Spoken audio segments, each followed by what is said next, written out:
Welcome back, everybody. I'm a music nerd here. Got another tier list video for you. I'm gonna be ranking the best 2010 R&B singers. Gonna go over some of these artists' careers during this decade and see where they fall in my ranking. So let's get to it. Usher. I am a huge Usher fan. I feel like he is a big part of my childhood. He absolutely dominated R&B in the late 90s and 2000s. Songs such as You Make Me Wanna, You Got It Bad, yeah, were just played everywhere. But in the 2010s, I feel it was a bit of a step down for Usher. He started out, he had a fair amount of hits. OMG was the number one hit in 2010.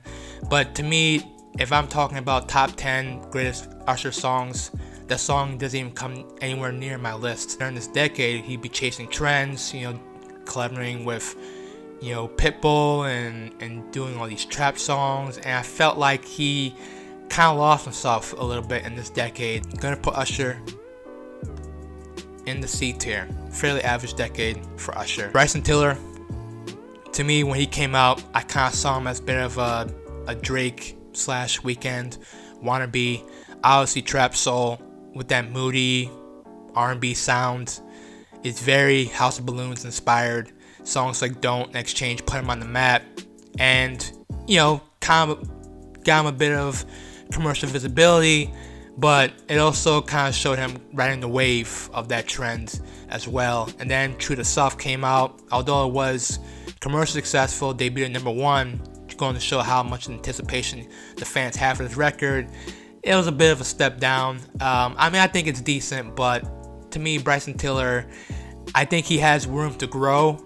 I think even though he is one of R&B's youngest superstars right now, I feel like he hasn't become too much of a brand name yet. I'm in his corner. I think he has some great tunes, but I think that the fact that he didn't come out the top half of the decade and 2015 on was fairly decent. I feel like he hasn't found his voice yet. I'm gonna put him in the C tier.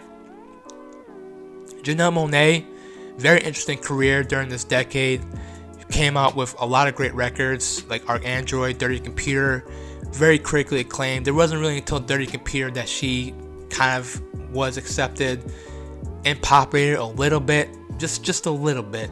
But she has established herself more as a serious actor now, appearing in Moonlight, Hidden Figures. She's kind of like Jamie Foxx a little bit, triple threat. She's doing the acting thing, she's doing the music thing, and so, well, not triple threat, but dual threat, I guess you would say. But I thought she was always incredibly a talented person. I always loved her music. Always felt that she didn't get the respect that she deserved, and I think that she had a pretty damn good decade.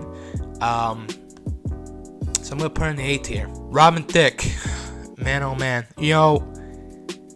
he always kind of been under the radar during the 2000s in terms of in the R&B world. He had some minor hits on the pop radio, but it really wasn't until 2013 when Blurred Lines hit big and it hit number one, and that was the song of the summer. Everybody was playing Blurred Lines. Suburban moms knew about Blurred Lines. That's how popular that song was. And then he followed up with Paula, which is a horrendous record.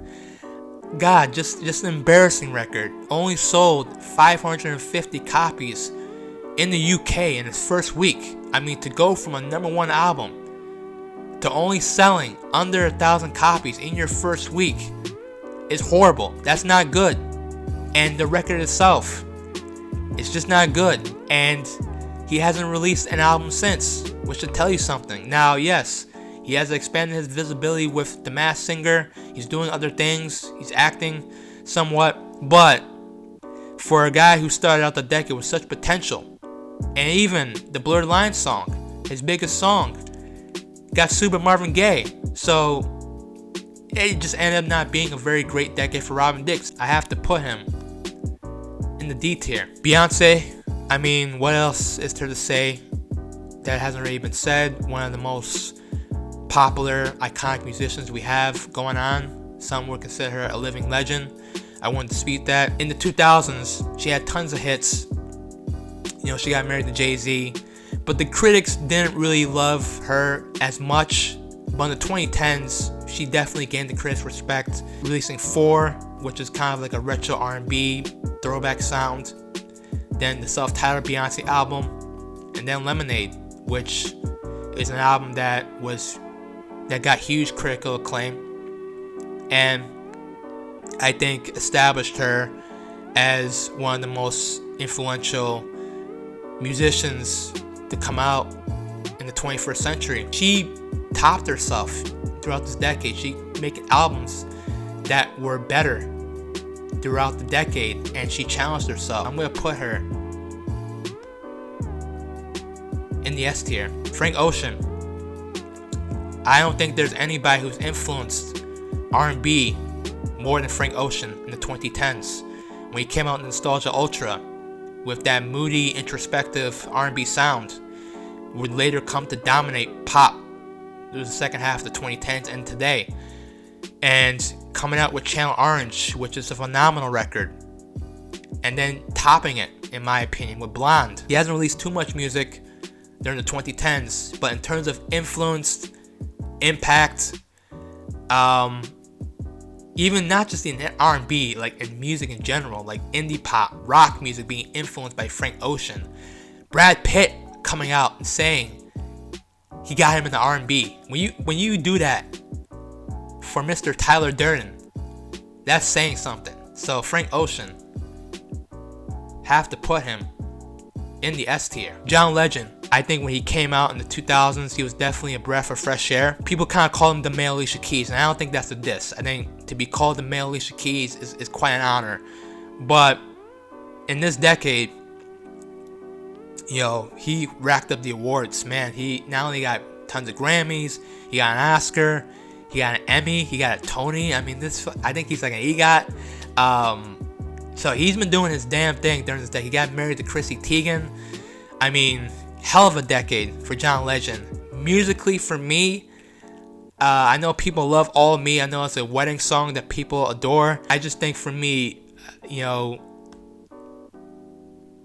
didn't really return to John Legend like I did in the 2000s. So I'm going to put him in the C tier. Yes, loud!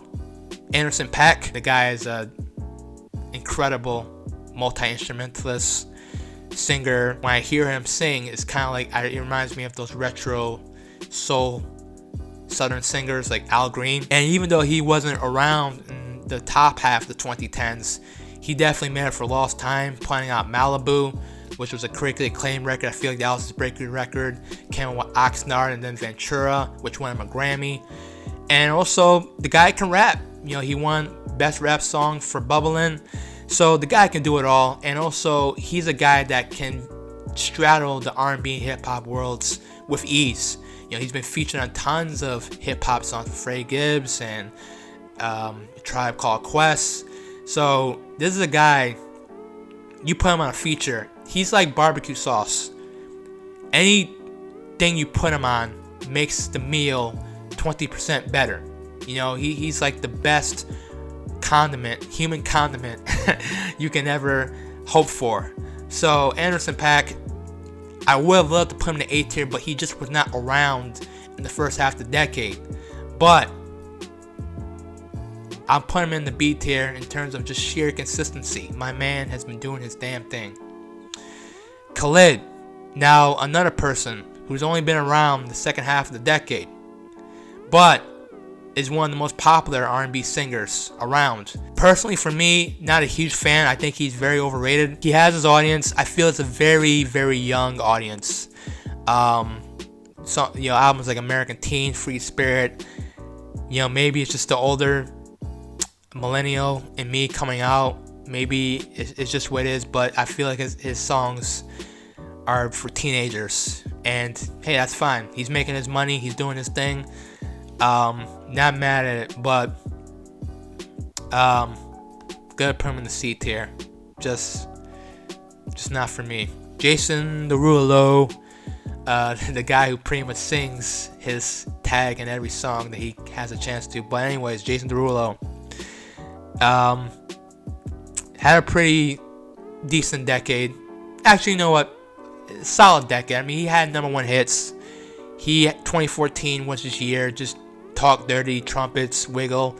But I couldn't stand those songs when he came out. And to me, it's everything that I don't like about R&B music. Just generic, just bland, too poppy, too clean, too polished. I just don't listen to Jason Derulo that much. Yeah, Jason Derulo. I gotta put him in the D tier. Chris Brown.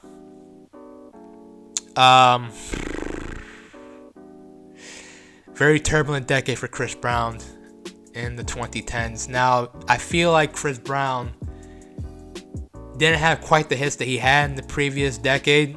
I mean, the guy was, I feel, took the mantle from Usher in the last decade in terms of being the king of R&B. But in this decade, fairly quiet.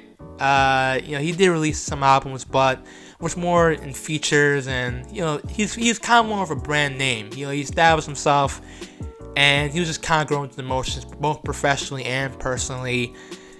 So decade for Chris Brown, to be honest. Nothing really in this decade that just really stood out. I mean, he has his diehard fans that will clamor for anything that he puts out, but for me, just wasn't really a good decade for Chris Brown. Miguel came out in the 2010s and really reinvented himself. He was kind of in that contemporary kind of R&B, like, hey, clubby sounds in the beginning of the decade, and then Kaleidoscope Dream, which was his breakthrough album, and fell in line with the more psychedelic experimental R&B sound that Frank and The Weeknd were doing, and adorned, to me, one of the best R&B songs of the decade, hands down. A song that you can put on, still kills. And then he came up with Wild Heart, which wasn't as good as Classical Dream, but still had its fair share of hits. Coffee is an amazing song.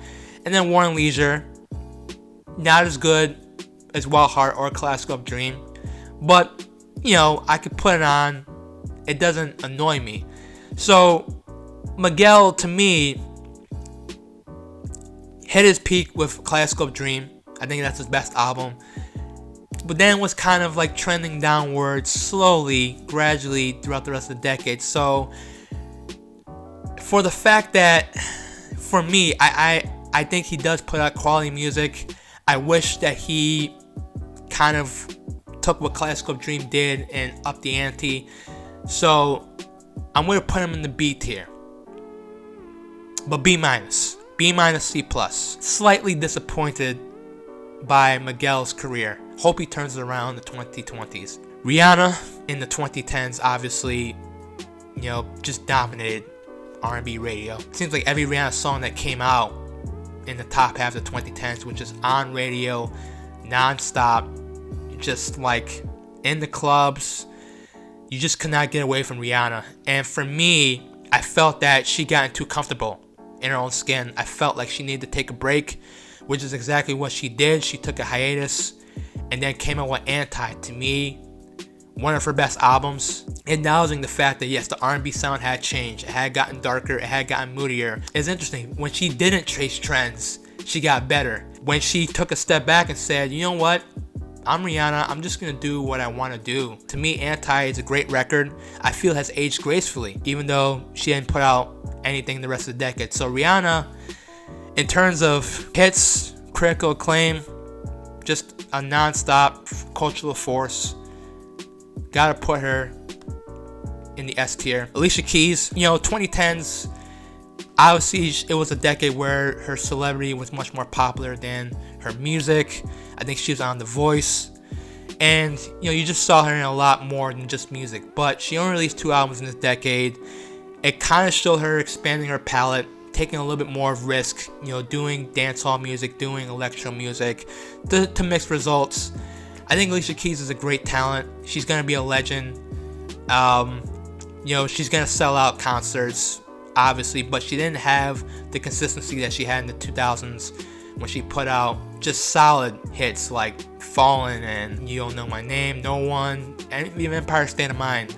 2010s was kind of like her establishing herself as a brand name, doing other things, commercials, all that stuff. Kind of a bit of a mixed bag for Alicia Keys in this decade, so I'm gonna put her in the C tier. The Weeknd, besides Frank, another person who has changed the sound of modern R&B. I actually did a video of that, check that out in the archives. But The Weeknd, going from underground minimalist R&B to pretty much dominating pop radio by the end of the decade. He was the bar that everybody was trying to follow in this decade. Him and Frank.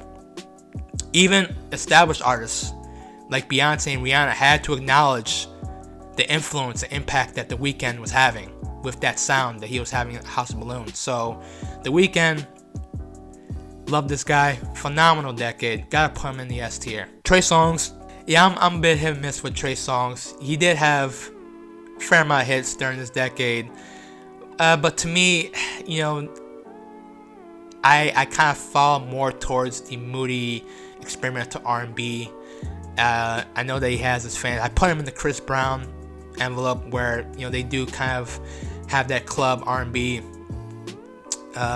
contemporary sound, but it's just never really been for me. I think that Trey Songz is okay. I think he's fairly average, but just not somebody that's on my radar as much. So I'm gonna put him in the D tier. All right, SZA. I think putting out 2 albums in the decade, you know, she really didn't come through until the second half of the decade, so I can't put her too high.